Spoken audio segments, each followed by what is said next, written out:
कुमारी से प्यार कोइले यही से छोटू मारा गइले। घर में इनके बंद सपैले देही में इनका करन सतैले। भाभी जीजा भइले कसाई खेला देखले बाबू माई। पद गइले प्यार भारी हंसत जिंदगी दिहले उजारी।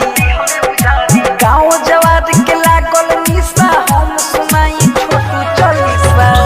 दिन भाई मंगलवार रहे आइल छोटू कुमार रहे मारेला सेटिंग तैयार रहे। का जाने कोई सुन फिकले जाल छोटू कुमार के आइल काल। घर में इनके मार गिरैले बाद में जाके हाला कइले।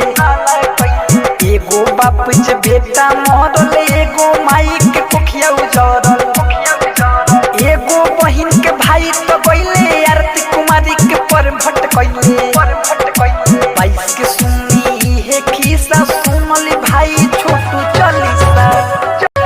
2 साल के प्यारी रहे जनता घर परिवार रहे आरती छोटू करारी रहे।